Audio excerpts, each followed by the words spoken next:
Part B. Given that at time t is 0, the position vector is 2i minus 7j plus 9k, and it's moving with velocity 3i minus 2j plus k, find the position vector of the particle when t is 2. Now, this one you might start off and get a very long method, and you might think, how is that worth 3 marks? Surely what I'm doing is worth a lot more than 3 marks. If you looked at this question and thought, oh, this sounds like the sort of question where we integrate the acceleration to get to velocity, work out the plus c, then we integrate the velocity to get to the position, work out the plus c, and then finally sub in t is 2. That will work, absolutely. But you don't have to do that, because the acceleration is not dependent on t. Therefore, it's constant. And if you spot you have a constant acceleration, it means you can use SUVAT.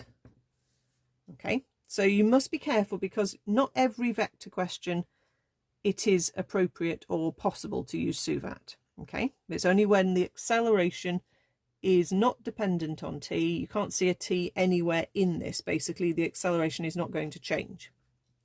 So now we've figured out, yes, we can use SUVAT. Let's think about what SUVAT works out for us. S works out the journey vector. Doesn't necessarily tell us where it is, because if it doesn't start at the origin, we have to take that into account. So S is going to be the journey vector, and that's what we're going to work out. We've got the A, which is minus 1.5i plus 2j minus 2.5k. We've got the t for 2 seconds, so we can work out the journey it's done in 2 seconds. And at the initial time, the velocity is this. So that is the initial velocity. So that is the u. So you have to read it carefully to think about, what is it telling me? Okay, we can use S equals ut plus a half at squared. Feels like we've used that one over and over this paper. U times t, so 2 lots of 3i minus 2j plus k, plus a half times our a times our t squared. Now, a t squared would give us a 4. So you can use SUVAT in vector terms as long as you're not using the v squared is u squared plus 2as formula, because you haven't got methods for squaring vectors. So you don't use that one, but you can use any of the others, because you won't end up multiplying vectors by vectors in that case. Okay, so let's multiply the u by the t. So that would give 6i minus 4j plus 2k. Then we've got a half at squared, so a half times t squared is a half times 4, which is 2. So we need to times this bracket out with a 2 as well. So 2 times that gives us minus 3i. 2 times that is plus 4j. 2 times that is minus 5k. Add those together and we get 3 for the I. We get 0j. I'll write it in just for now. And we get minus 3k. So that is our journey.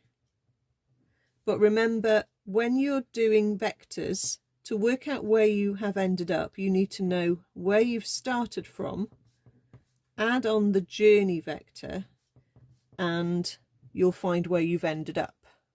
Okay? So we've been told we've started from this point 2i minus 7j plus 9k. We've just worked out the journey, which is the S, which is 3i minus 3k. And if we add all those together, we get the end position, which is the position vector we want. So 2i plus 3i is 5i minus 7j and plus 6k. Even that's quite a lot for 3 marks, but I think that is a lot shorter than integrating that, writing the plus c, working the plus c out, regrouping it, integrating it again, writing a different plus C, subbing in to find the different plus C, regrouping it, and then finally subbing in T is 2. You should still get it right, but it will take you longer, I think.